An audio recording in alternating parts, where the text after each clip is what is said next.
Hello everyone. Today we are going to discuss about IR questions that were there in Civil Service Examination Mains 2021. So before we start with the questions, we will just discuss about the general trend that we have observed this time. See, like past 3-4 years, what we are seeing is that there are 3 to 4 questions. So this time again, there were 4 questions in your IR mains. And the questions that they are asking are mix of your current, and you need to have some basic understanding on that particular issue. It's not directly current about your facts. Even if there is a question on facts, then you need to have some basic understanding about that fact, its analysis, and you need to have some kind of a understanding of what has happened in the past also. So questions are more of like analytical type of questions are there, and most of the questions are current based. Rather, I would say all the questions this time were current based, and we have to have a little analytical skills to write these questions. Though it appears very easy to write, but when you start writing it, because there are so many things which are clubbed in one question, so you have to be very accurate in pinpointing what is the demand of the question through your answers. So anyways, another thing that is very interesting to be seen is that again they have asked a question on US, again they have asked question on your Indo-Pacific. Last time also there were questions on Indo-Pacific, USA, and for the past 3 years continuously we are seeing US is there in the question paper in one or the other form. So what we could understand from this is that sometimes many of us try to predict. We become very selective that USA has been asked once, twice, so this time they might not ask USA, so completely ignore it. And this is what in the classes also I keep on telling the students, please don't try to predict the questions. Go through the syllabus, whatever is given in your syllabus, whatever is there, please prepare thoroughly, because you cannot say that USA has been, they have been asking USA for the last 3 years, 4 years, so this time they will not ask. They will ask, they might ask, है ना? So one thing is clear कि हमें हर साल every year we have to go through whatever is there in the news and whatever is there in the syllabus. We cannot be very selective now, because continuously USA, continuously Indo-Pacific, in one or the other form they are asking. Now let us quickly see the questions. There have been 4 questions that have been asked on international relations. So first question is, if the last few decades were of Asia's growth story, the next few are expected to be of Africa's. In the light of this statement, examine India's influence in Africa in recent years. So the tail word here is examine. First, let us try to understand the tail word, and then we will talk about the question. It is a 150 words question. So examine India's influence in Africa in recent years. So we have to examine. We have to examine like a doctor. What does a doctor do, or what does an examiner do? Examiner examines your copy. है ना, ये सही है, ये गलत है, this is right, this is wrong, and further some kind of a remark or feedback is there. So same thing we have to do here. We have to examine what all has been India's efforts in Africa in the recent years. So examine को ध्यान में रखना है, rather than just listing down what we have done in Africa, or you can say just enumerating what we have done in Africa is not the question. Question is to examine our efforts. So we have to examine uske positives, uske negatives, and we have to give a remark. Like an examiner, like a doctor, you have to examine. Okay? Now let us come back to the question. If the last few decades were of Asia's growth story, the next few are expected to be of Africa. So this is the base. That the next few years are expected to be of Africa's. In the light of this statement, examine India's influence in Africa in recent years. So what does it mean? That the next few decades are of Africa's. So if Africa is so important for the coming decades, what has been our initiatives in Africa, and you have to examine those initiatives. The question is very simple to understand, and many of the class students would easily recall that we have also discussed in the classes that how Africa is the future. So Africa, so if the last few decades were of Asia's growth story, the next few are expected to be of Africa's. So why the next few are for Africa? Because Africa is the future. It's no more a dark continent, rather it's a continent of hope, because Africa has huge mineral resources, it has huge population. So when you have huge population means it's a big market, and when you have huge resources means you have huge potential, and then आपका जो है market है, population is there, and then आपके पास lot of your development is not very high. You are not a very developed continent. So naturally, when the base of development is low, there are high potentials of growth. So naturally, Africa is the future. So Africa is the future. So what you can do is, you can just in one or two line how to begin your answer. You can just justify this statement that why the next few decades are of Africa. In one or two lines as an introduction, you can write that it has minerals, it has lot of resources, it has huge population, it has huge market, and a demand is there, market is there. So you can justify this in one or two lines, and that can be your introduction. But the main question, the main body is, in the light of this statement, examine India's influence in Africa in recent years. So what has been India's influence in Africa in the recent years? So recent year here does not mean only 1 year or 2 years. Recent means in the past 4-5 years what we have been doing in Africa. Otherwise, if you go back into history, we have a very close relationship on many fronts, because we had the similar colonial past, we had the similar problems of colonialism, and there are so many things in common. But the question is on recent. So we will not be focusing on what was there in the past. So in the recent few years, if you see, India and Africa, we have very close collaborations on multiple fronts. Rather, if you could recall 2018, when Prime Minister Mr. Modi had gone to Uganda and he has addressed the Parliament of Uganda. There he has given India's vision for Africa, which is also called as your 10 guiding principles of India-Africa engagement, or which is also sometimes referred to as Kampala, the capital of Uganda, Kampala principles. So in the last 2-3 years, you will see that India has taken a lot of initiatives. We have a specific focus on Africa. We have Kampala principles, and the very first point of this Kampala principle, or the 10 guiding principles for India-Africa relationship, it talks about that our foreign policy's priority is also Africa. One of our priorities of the foreign policy is on Africa.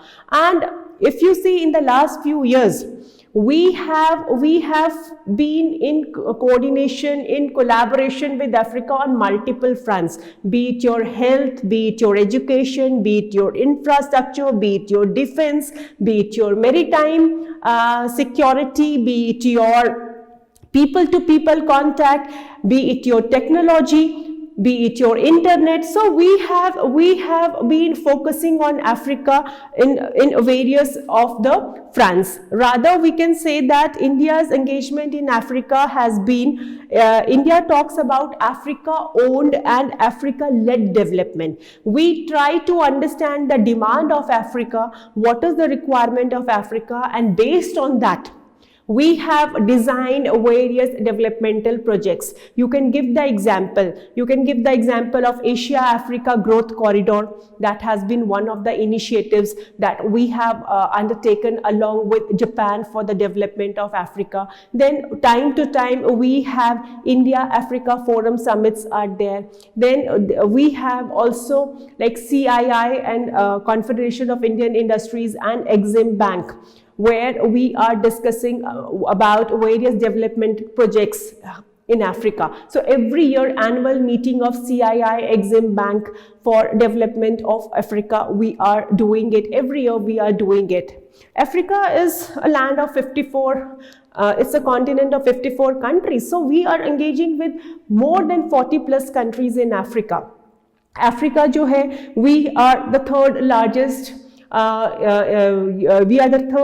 exporter to Africa. And apart from that, if you see, we have been in Africa, even our private sector has been there. ठीक है, Asia Africa Growth Corridor is there. Then we also have Arogya Bharati and your Vidya Bharati projects, है ना, जैसे पहले हमारा था Pan Africa E-Network project. Now we have Arogya Vidya, Arogya Bharati project is there, है ना. So Vidya Bharati, Arogya Bharati project is there. E-Vibab जिसको कहते हैं. So E-Vibab we have done. Then we are developing many of your convention centers across Africa. Even Swaziland, we are building up their parliament. Mozambique, we have taken up many of the drinking water projects there in Mozambique. And then International Solar Alliance, which has been India's baby. So International Solar Alliance, many of your African countries are part of your International Solar Alliance. Then during the time of this pandemic also, we have seen that India has supplied 25 million of the doses of made in India vaccines to African countries, 41 countries in Africa. Then even under our SAGAR, Security and Growth for All in the region, SAGAR, that initiative that we have undertaken in Indian Ocean region, there also we are connecting with, we are focusing more on the eastern side of the African continent, countries on the eastern side of the African continent. And even during the pandemic in 2021, we have seen Mr. S. Jaishankar, our foreign minister, he has gone to Kenya, for a summit, annual summit with Kenya. And before this pandemic also, you might have observed that our defense minister, Mr. Rajnath Singh, has traveled to various countries in Africa. So this way you can give different examples, right from Asia-Africa Growth Corridor to SAGAR to E-Vibab, that is Vidya Bharati, Arogya Bharati. So E-Vibab is there. Then you can talk about, we are working in the area of agriculture, we are working in the area of renewable energy, we are helping in development of entrepreneurship, especially for African women's. If you could recall that we have undertaken the skill development in barefoot university in Rajasthan. So we have given renewable energy training to many of the African entrepreneurs, women entrepreneurs, है ना, जिनको solar mamas भी कहा जाता है, solar mamas. So we have undertaken, if you see different areas, we have undertaken various projects. So you can first you can write the major initiatives that we have undertaken in Africa, and then you have to examine. So you have to examine, so you can talk about that our initiatives in Africa is multidimensional, right from agriculture to renewable energy to security to education to health, है ना, to your commerce. And commerce में भी आप देखोगे, not only government to government, even Indian private sector is very much there in Africa. Then people to people contact. So all the initiatives that we have undertaken in Africa, major ones, you can talk about. And then you can talk about that, yes, we have taken various initiatives, but still there are certain challenges in our work in Africa. Challenges is, one is that we are also a developing country, so there is a resource scarcity, and timely completion of projects is one of the major hurdles, that we have not been able to timely complete the projects.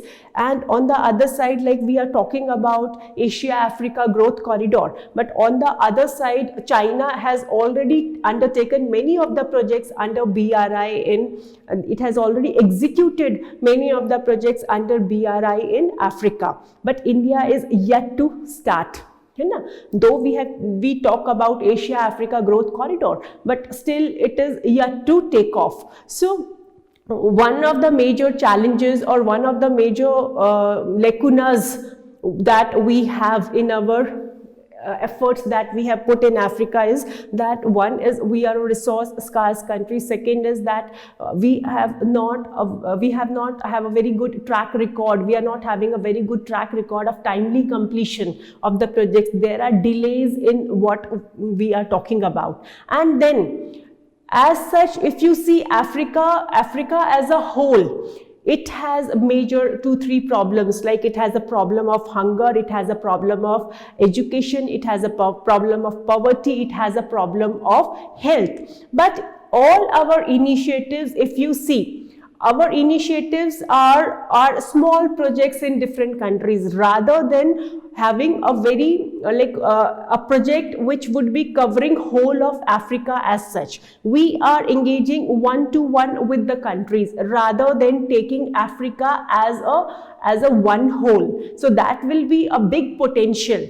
That will be a big opportunity for India if we take Africa as a whole rather than one-to-one with the various countries in the continent of Africa. So that is also something that we need to have a comprehensive planning rather than going for a fragmented one. That is also one thing that we can see there is a loophole. And then when we talk about India and Africa, growth in your people-to-people contact. When we talk about India and Africa, our initiatives in the field of education, our initiatives in the field of trade and others. So one thing is also sometimes which is creating a problem is that many of the students of African origin who are here in India, many of them have faced some kind of a discrimination here. There have been instances of violence against the African students or African people in India, which itself is creating a hurdle in our efforts. So that is also something is like, though we are investing there, but when they are coming here for education or for other reasons, they face some kind of discrimination. So that is also it also acts as an impediment in our efforts. Okay, so India, Africa, what initiatives we have taken and what are the challenges or the lacunas that the initiatives are facing. And then at the time of pandemic, now again Indian economy has also slowed down. So our initiatives, our promises, our fast delivery or operationalizations of the projects will further take some time. So this way you have to discuss. You just not have to enumerate. You just do not have to list down what are our initiatives, rather our initiatives and then some of the challenges to these initiatives. And then in a conclusion, you can talk about in a positive way, you can give some suggestions how to further improve, because future is Africa. So again, in a nutshell, first you can introduce your answer by just justifying the statement that why future is Africa. Okay. And then you can write down some of the major initiatives, because we have taken many initiatives in Africa, but some major initiatives which everybody can easily understand, which everyone can easily recognize. So some of the major initiatives that we have taken, so different initiatives in different fields. So how our trade has also increased, we can talk about. If you have some examples or if you have some figures to justify that, how many, like India is presently running 194 developmental projects in 37 African countries. So if you have this kind of a figure with you, so you can write those figures that that our initiatives, how they have got a positive response from Africa. है ना, कि how the various developmental projects, even now they are looking for more projects from India rather than from China, because Chinese way of development is not sustainable. People of Africa do not like the Chinese investments because they are falling under the debt trap. And then Chinese are extracting their resources and they are taking their own labors. They are not providing employment to the local people there. But on the other hand, Indian initiatives are like I have just said that Indian initiatives are Africa owned and Africa led. So we are keeping Africa in front. We are looking for their growth. We are asking what is your requirement, what do you want, and based on that we are having our developmental projects. So this way you can discuss our initiatives from positive side, and then what are the challenges of the initiatives, and in the end you can suggest. So in this way this question can be easily dealt. But first thing, we should be knowing some of the recent initiatives, because it is saying recent years. So don't go for something about the history of India-Africa relationship. That is right, the history is there, that is right, but history is not the requirement of this question. So this is one of the questions which is where you need to have some facts, like what are the initiatives that we have taken up in Africa in recent years. Okay? Now let us see the second question. Second question from IR is, the USA is facing, this is again a very interesting question, the USA is facing an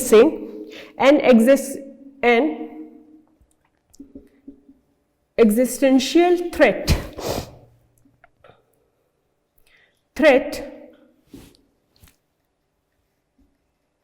in the form of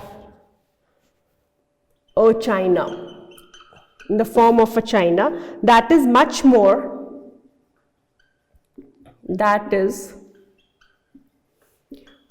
more challenging than the erstwhile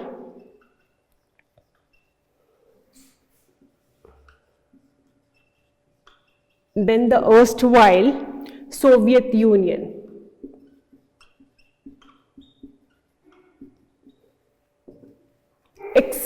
You have to explain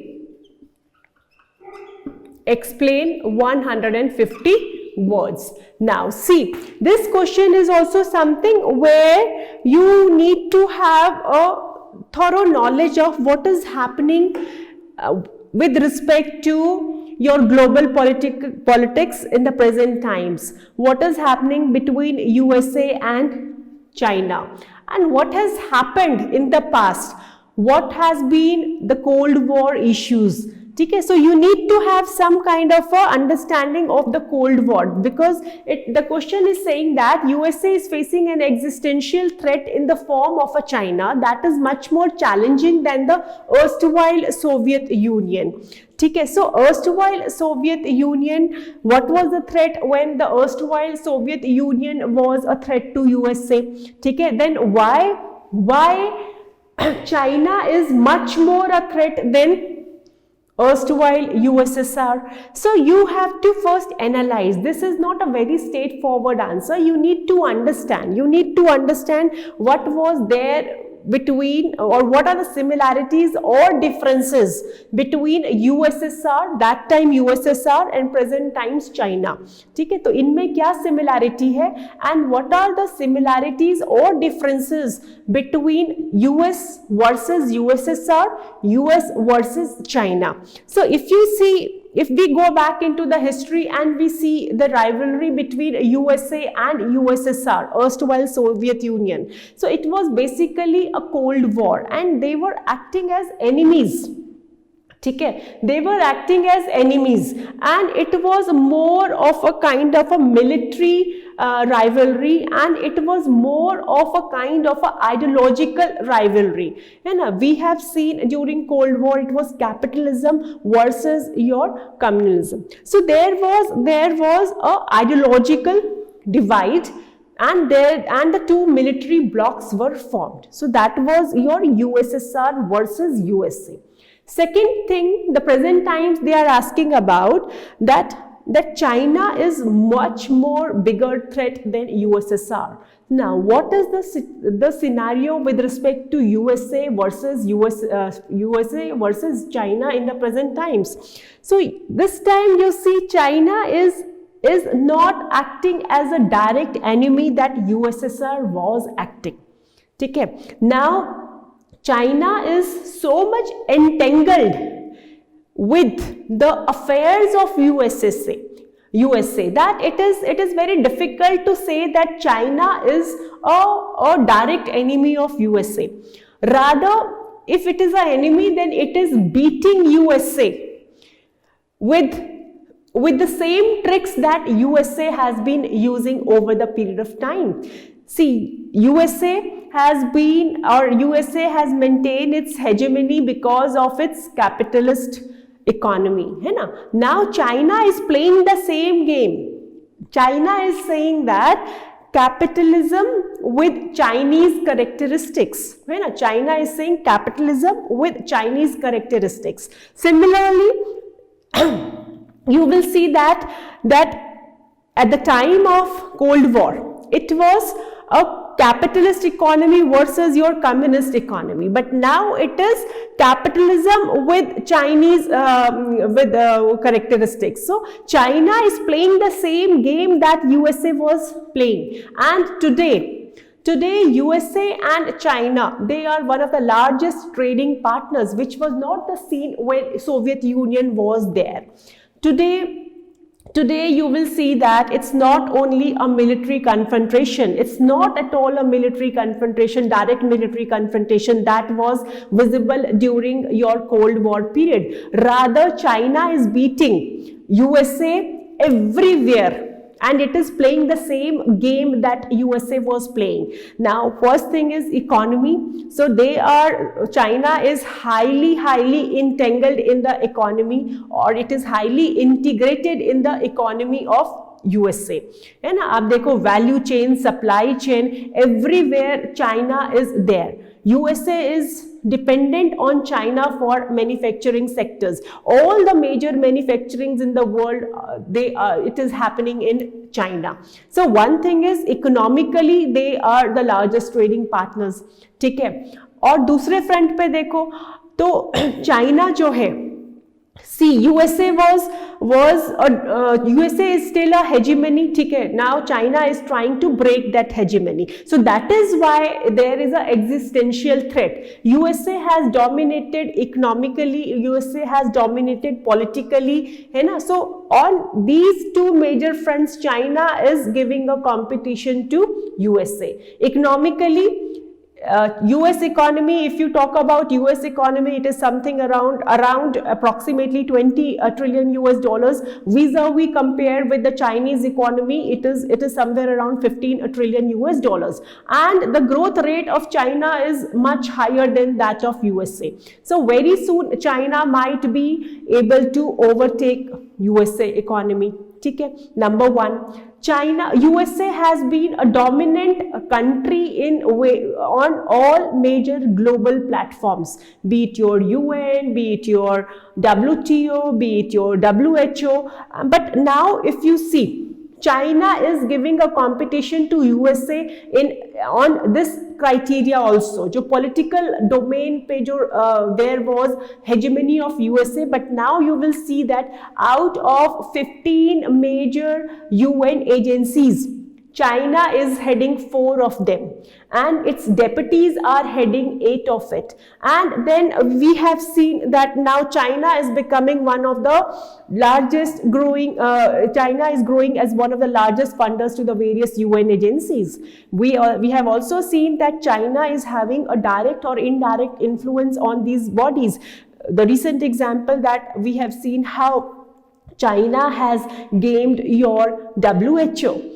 Chinese diplomats, their career diplomats, they are everywhere. So China is now, you see, China is trying to have its control or have its influence, rather you can say, on all the major global platforms. That is another area where USA is finding a big threat from China.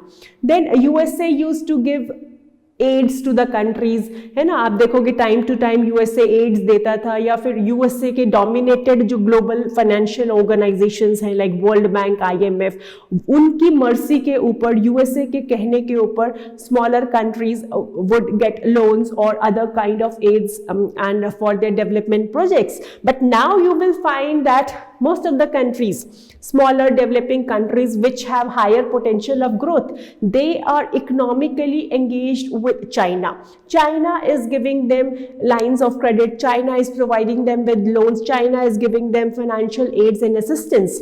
We have seen this across the world. Under BRI, it has connected physically as well as economically with all the major countries around the world.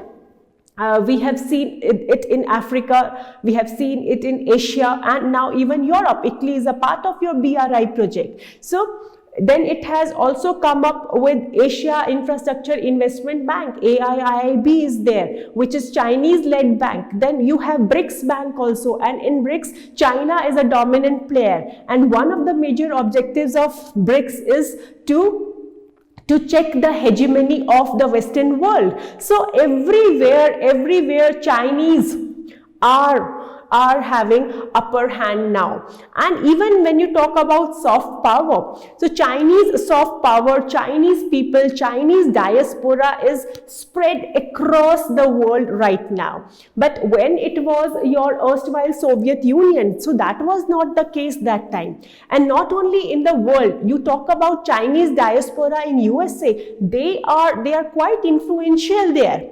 So naturally आपके घर के अंदर घुस के आपके साथ आपकी ही game खेल रहा है China. So naturally China is a big threat, it's a greater threat to USA than your erstwhile USSR.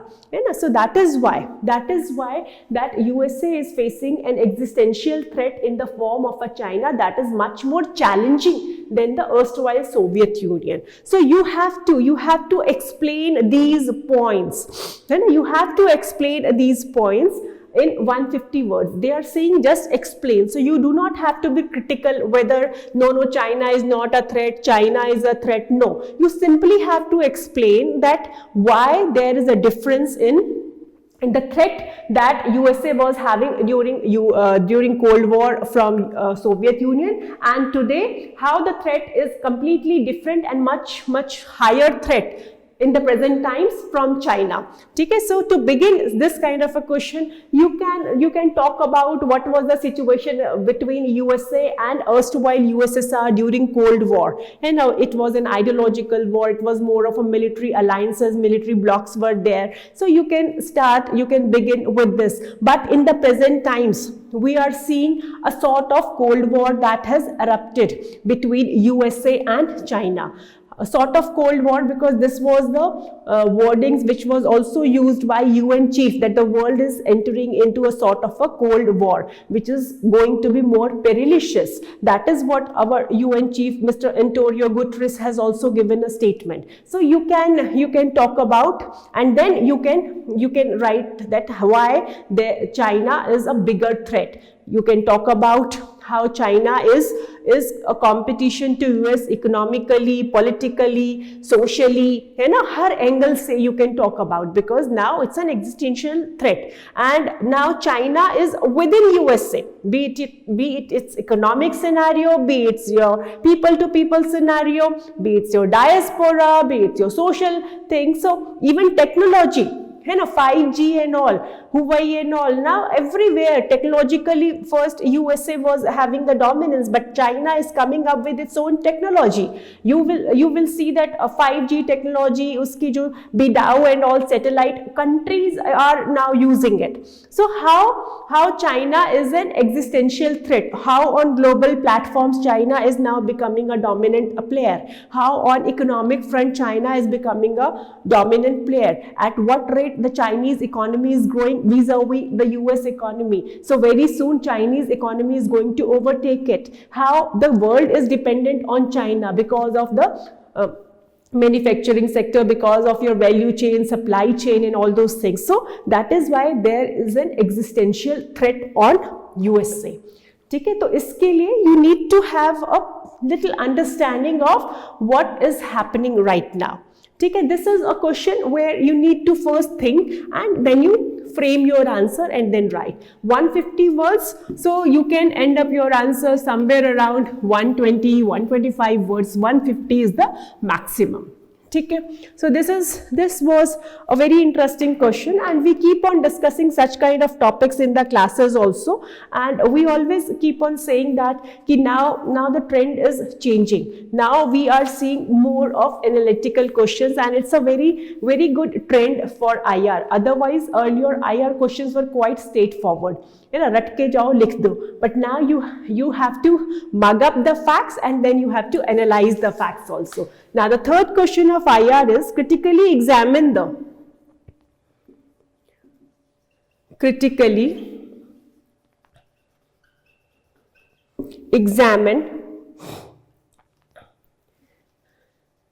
the aims and objectives of SCO. What importance does it hold for India? What importance does it hold for India? This is 250 words. ठीक है. Now this is again a very straightforward question, but yes, you need to have some facts on this, because it is talking about the SCO and it is talking about aims and objectives of SCO.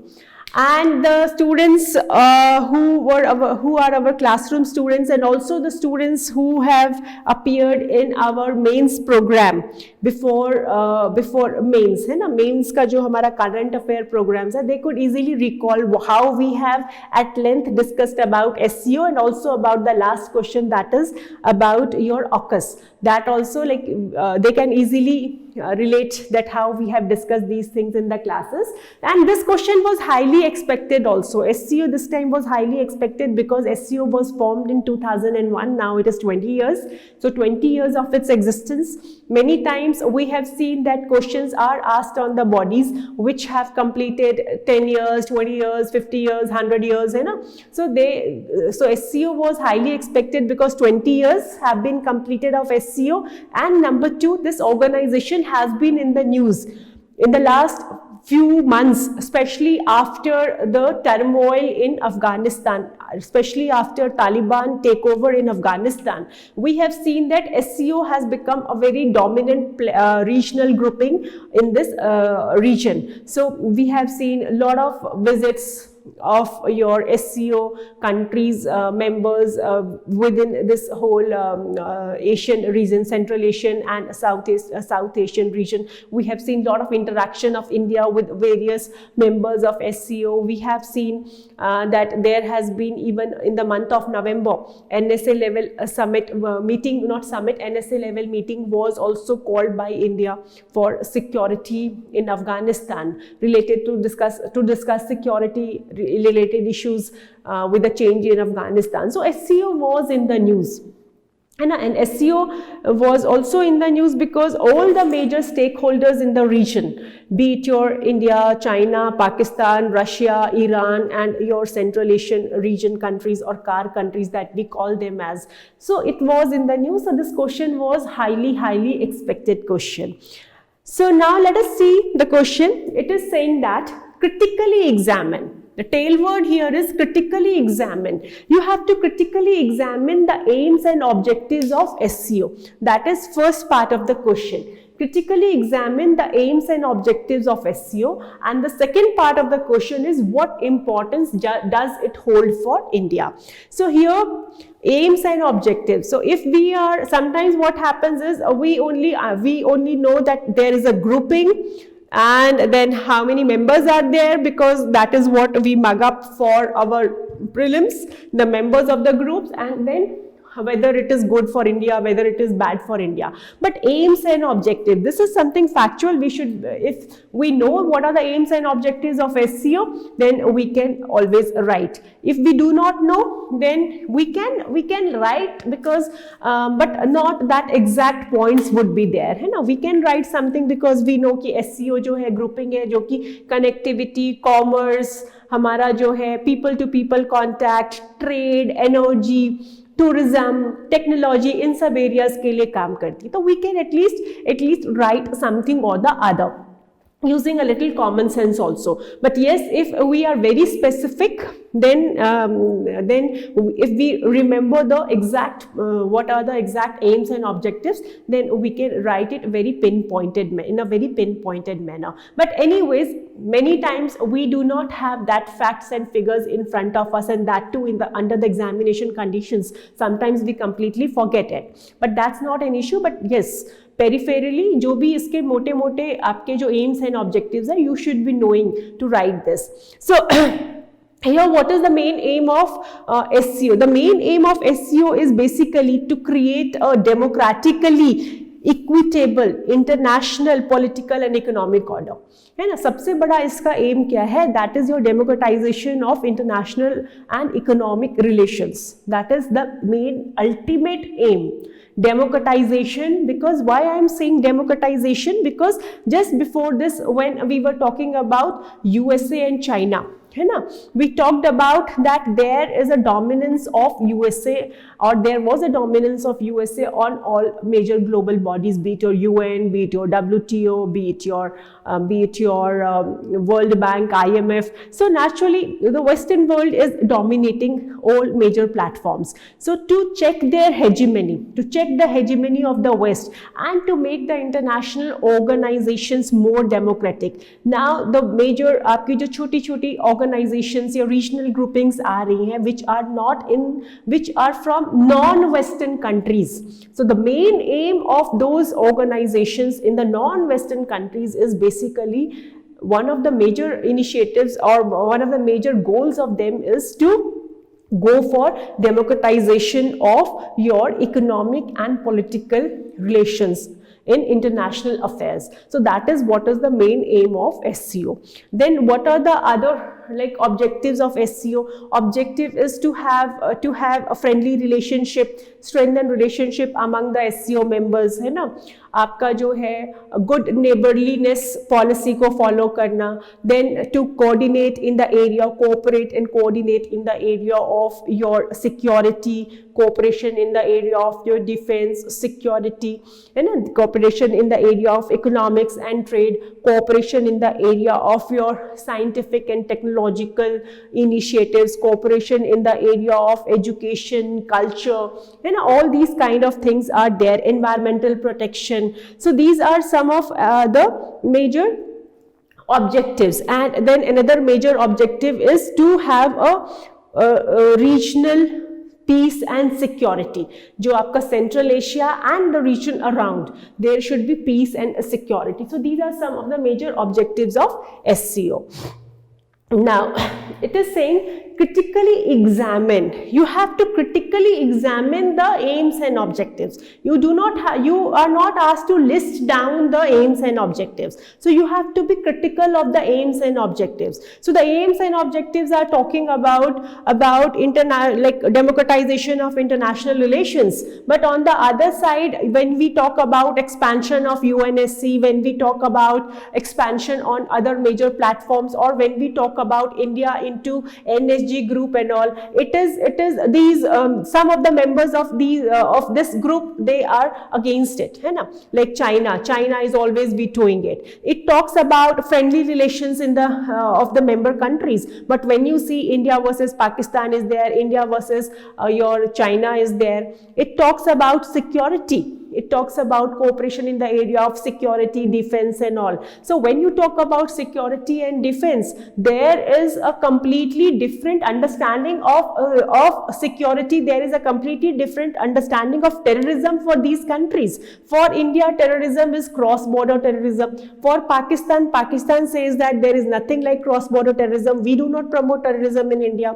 When you talk about China, for them terrorism is the secessionist tendency that we are seeing in Xinjiang province. They are talking about separation. That is a terrorism for them. When we talk about Russia or CAR nations, radicalization is terrorism for them. So when you see the aims and objectives, it talks about coordination. It talks about coordination in the area of defense, coordination, friendly relationship and all those things. Then cooperation in the area of technology. But now when we are talking about technologies, Even during the recent, in the month of September, when the annual summit of SCO was there, and virtually PM Modi has also addressed that summit. He has also talked about that the group can work together for climate change, that the group can work together for 5G technology and all. But when it comes to getting technology from China, there is a kind of a hitch in the minds of the countries whether to go for Chinese technologies or not, because Chinese technologies come with the price, they come with the cost. There are security threats, there are cyber security threats, there are data threats and all. So aims and objectives, you have to critically analyze. It's not just to list down the aims and objectives. It is having a structure called RATS, SCO, Regional Anti-Terrorist Structure is there. So that is something, is the structure is there to help the countries, member countries, to coordinate, cooperate in the area of security, defense, and by sharing information, intelligence. But on the other side, the very definition of terrorism is completely different for different countries. So this way you have to critically examine the aims and objectives of SCO. So it is 250 words, and 250 words means 250 ko divided by 2, so that is half part would be this and the half part would be this, है ना. 125 इधर, 125 यहाँ पे. तो 125 means 100 words में you can critically examine your aims and objectives, and then 125 or 100 words you can go for what importance does it hold for India. So what importance does it hold? SCO as a group. SCO as a group has a lot of importance to India. If we look at the SCO from geographical point of view, है ना, तो SCO का जो geography है, major members here, you have Russia here, you have CAR nations here, you have Iran, which has become a full-time member 2021 only, last year only it has become a full-time member. All of them are oil producing. This geographical region is oil producing region. So India can get a very good energy security being in the group, है ना. यहाँ पे जो है आप देखोगे Russia से लेके, कार से लेके, ईरान से लेकर के, every country is a energy producing country. So we have energy producers here, and India is one of the topmost energy consumers along with China, along with Pakistan. So there can be a kind of an energy club which will be beneficial for India. Producers and consumers are there. Second thing is why it is important for India, because it is giving you another platform where India can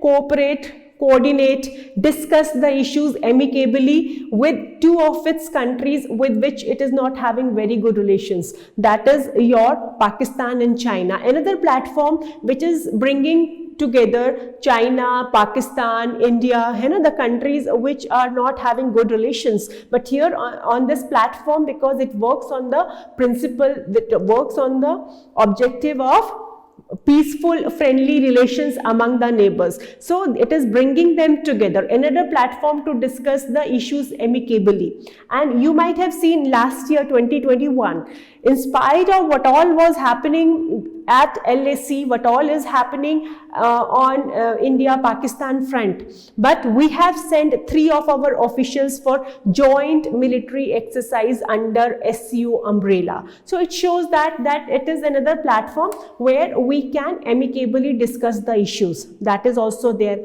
Then when we talk about connectivity projects like INSTC corridor is there, International North-South Transit Corridor, which was also referred by PM Modi while addressing this. So INSTC corridor is also there. Ashgabat agreement is also there. This is also a connectivity project. So for connectivity also it is very important for us. Then SCO has a body called RATS, Regional Anti-Terrorist Structure is there. And so we can share information, intelligence, security related information, joint military exercises and all drills can be done. So this is also very important for our safety and security. Defense, cooperation is there. Then when you talk about SCO, so SCO as a group, ठीक है, SCO as a group, if you see CAR nations are there, Central Asian Republic countries are there except for one, that is Turkmenistan. All four are the members of SCO. So CAR nations are there, Iran is there, China is there. So it also helps in improving trade between these countries and India. It also provides you a potential of trade between these countries and India. Then it is also important because the countries here in the SCO, CAR nations are there, and CAR nations are also the members of OIC, Organization of Islamic Conference, and these CAR nations and Pakistan, okay, they all are the members of OIC. So this OIC has been supporting Pakistan for very long time, especially on Kashmir issue. So now this SCO as a group is also providing us a platform where we can also be directly in touch with some of the members of OIC, that is your CAR nations is there, है ना? So we can be directly in touch with some of the members of OIC, that is your CAR nations, and we can also discuss with them our viewpoint, because there was no platform earlier. Now it is a platform where we can also discuss the issues with CAR nations, which can be a kind of a mouthpiece for us in OIC. Otherwise, before, Pakistan was very close to your CAR nation. So this is also giving us one such benefit. I am not saying this is the only benefit or this is the most important benefit, but one of the benefits could be this also. So the question is, what importance does it hold for India? It holds a lot of importance for India in front of economics, in economy, in front of your connectivity, when we talk about energy security, when we talk about your security and defense with respect to your RAT structure that we have just discussed. It is important for India, because another platform where we can come together cordially with China and Pakistan, and another platform where we can indirectly be in touch with OIC through CAR nations. So there are so many benefits of India joining the group. So you can write, you can write, but the main thing here to understand is you do not have to list down, you do not have to only list down the aims and objectives. You have to critically examine the aims and objectives of SCO, and then second part is what importance does it hold for India. Okay? Now, the last IR question, and it's a very interesting question. It's a very interesting question. And it was also expected, because AUKUS was something which was formed in the month of September. And it's a new block, it's a new group here in Indo-Pacific. The newly tri-nation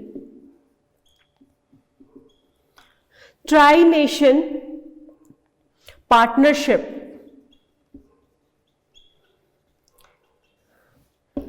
AUKUS, that is Australia, UK and US, is aimed at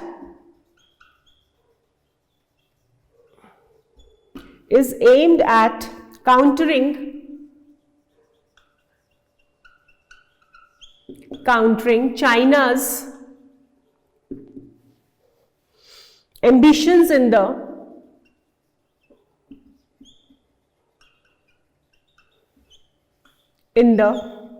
Indo-Pacific region. Indo-Pacific region. Is it going to supersede the existing partnership? Is it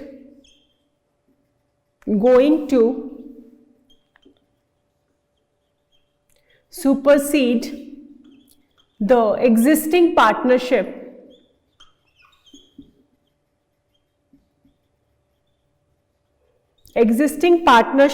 in the region? In the region. Discuss the strengths and impact of AUKUS. Discuss the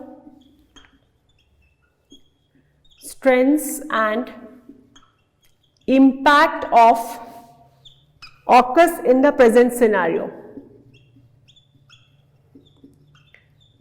In the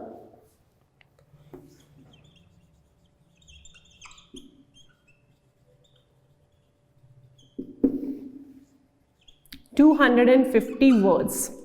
This is something is a very interesting question. I found this question very interesting because here you need to have a thorough understanding. You cannot just, here they are not only talking about your Quad versus AUKUS, you know. Here you need to have a proper understanding of that what are the other institutions or existing institutions in the region, because AUKUS is something which has come up only few months back, है ना. September जो है आपका, before your first in-person Quad summit which was held in the month of September in US, उससे 3-4 दिन पहले AUKUS has come up. And they have asked this question after coming of AUKUS, just 3-4 महीने के अंदर they have asked this question. So this is a very interesting question. It was also expected, and we have also thoroughly discussed about this question in our mains test series also, mains program also. The newly tri-nation partnership AUKUS, tri-nation because it is 3 nations, 1, 2, 3, is aimed at countering China's ambition in the Indo-Pacific region. So they have clearly mentioned the aim of AUKUS in the opening line of the question. Is it going to supersede the existing partnership? So existing partnership, we should be knowing what are the existing partnership in the region. Then you have to discuss the strengths. What are the strengths of AUKUS and how it is going to put an impact, है ना. Existing partnership, we should be knowing about it. Then we have to discuss the strengths and we have to discuss the impact of AUKUS in the present scenario. Okay. So as we all know that AUKUS is a new grouping which has been formed in the Indo-Pacific region. But before that, what are the groupings there? Before that, the groupings that are there, of course, one is your Quad, and also your ASEAN is also there. And ASEAN is the central point in the Indo-Pacific region, and ASEAN has a part which is called as ASEAN Regional Forum. ARF is there, which is discussing about the security, you know, where we are doing security dialogues. ASEAN Regional Forum is there, where India is also a dialogue partner in ASEAN Regional Forum. US is also a dialogue partner. China is also a dialogue partner there. Russia is also a dialogue partner, and European Union is also a dialogue partner into ASEAN Regional Forum. So ASEAN Regional Forum is there. Then Quad is there. Quad where you have India is there, Japan is there, then you have Australia there, and then you have US there. And even Japan is also the dialogue partner of your ASEAN Regional Forum.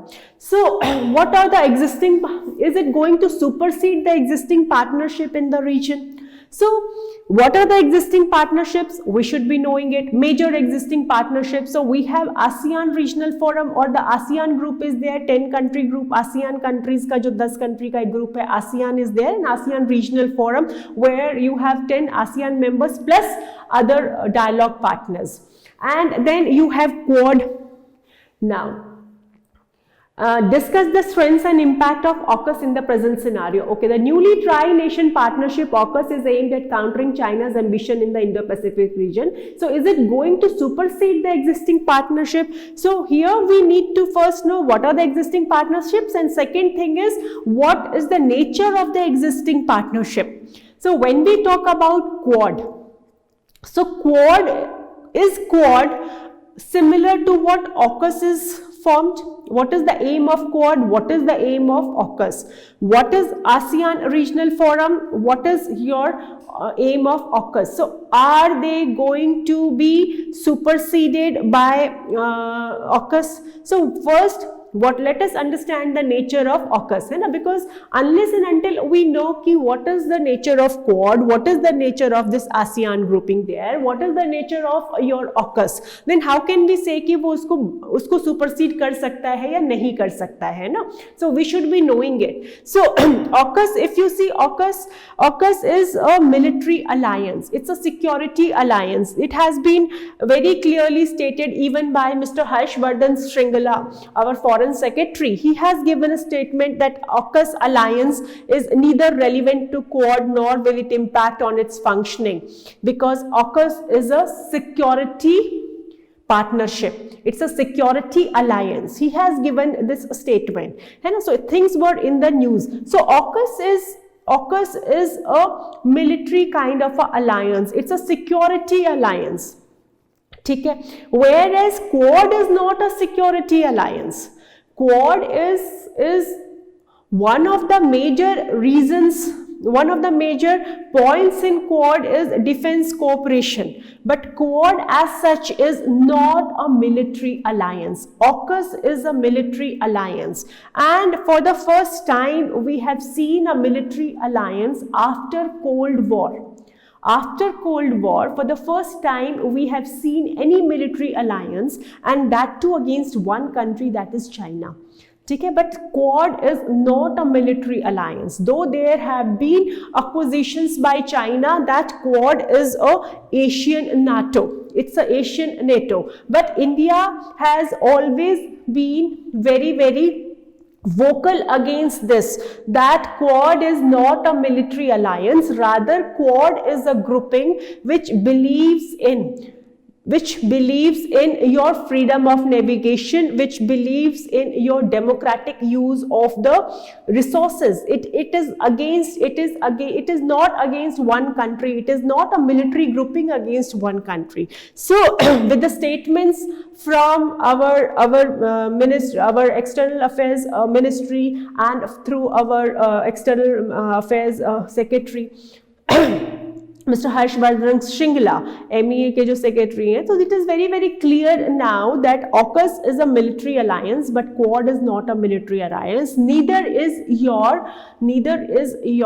ARF. Though ARF talks about, they discuss in this ARF platform, they discuss about the security issues in the region, but it's not a military grouping. Similarly, under Quad, there are various areas of cooperation. We have economic cooperation. We are cooperating in the area of climate change. We are cooperating in the area of newer technologies. We are cooperating in the area of your biotechnologies. We are there in building resilient supply chains, especially after the pandemic, vaccines and all those things. So this is not a military alliance, but AUKUS is a military alliance.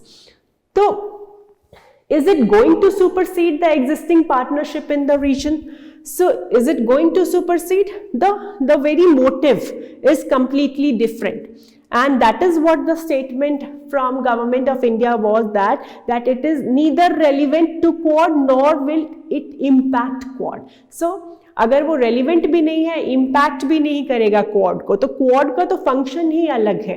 ठीक है, quad का function ही अलग है, आपका ARF का function ही अलग है. It's not a military alliance. ठीक है, so we have to think from various angles on this. So is it going to supersede the existing partnership in the region? So existing partnerships में अगर हम Quad की बात करते हैं, तो Quad जो है, Quad का एक different purpose है. It has a multi-dimensional purpose now. That has been very much clear after the first Quad summit this year, like last year, I mean 2021. So it is not a military alliance. ठीक है, but yes, when it comes in the area of taking military actions, when it comes in the area of taking decisions, of course, to militarily contain China, it will dominate AUKUS. AUKUS will dominate Quad or ARF, है ना, because अगर militarily contain China होगा, ठीक है, using all your hard muscle power to contain China, it is going to dominate these forums because they are not purely military alliances. Now Discuss the strengths and impact of AUKUS in the present scenario. Now, strength of AUKUS is that now AUKUS is a military, it's a more direct competition to China. It's a more direct warning to China, and the strength is that it has a very clear-cut aim, or it has a very clear-cut objective of forming a security alliance. So this is a very clear-cut objective, that this is a military grouping. Okay, so it's a very clear signal to China that if you are doing something wrong, we are there to counter you with our nuclear submarines. Okay, so discuss the strengths. So it has the strength that it is having the military capabilities, and that is what is its strength, and this strength is going to help contain China in the region. Because we are seeing that China is using wolf warrior diplomacy in the region. China is becoming more aggressive in the region.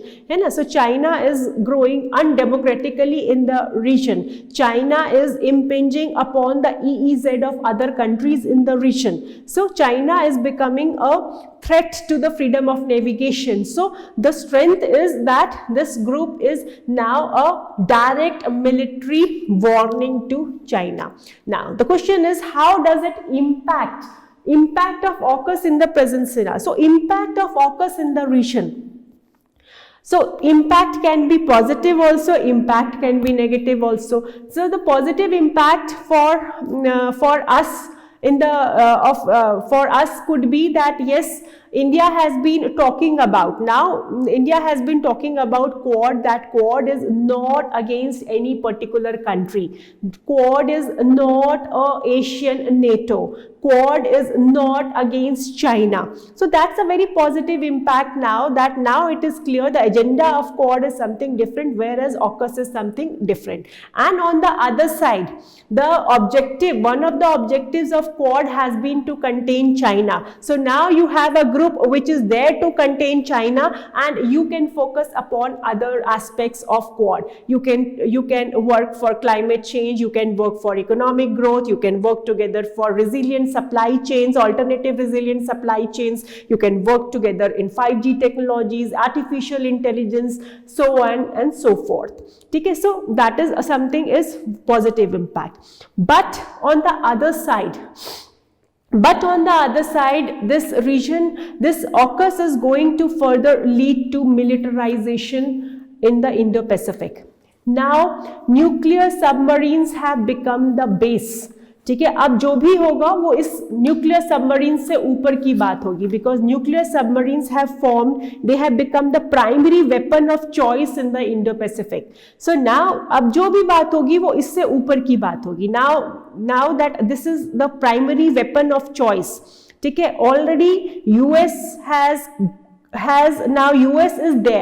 US is there in the Indo-Pacific with its arms and allies. US is using its arms and its allies. So US is there with its arms and allies with your nuclear technology in the region. So naturally there are apprehensions, there are speculations that China plus Russia and other of its like-minded countries, they can form a group against AUKUS. So it will further lead to more militarization, number one. Number two is that how it is going to impact the region. In earlier, ASEAN was the major focal point of this region. This is something you can say it was the middle, or it was the focus of your Indo-Pacific region. It was the most important pillar of your Indo-Pacific region. But now, as the rivalry within the Indo-Pacific would heat up, and even within ASEAN, the group is highly divided. We have discussed in the classes also, and otherwise those who are not our students also, they also know that ASEAN is a divided house. There are countries which are pro-China, there are countries which are pro-US. So now as the rivalry will grow, है ना, जैसे जैसे आपका rivalry बढ़ता जाएगा यहाँ पे, even there would be the divide between the ASEAN nations would further increase, and that would make it difficult for ASEAN which works on the consensus basis to take decisions.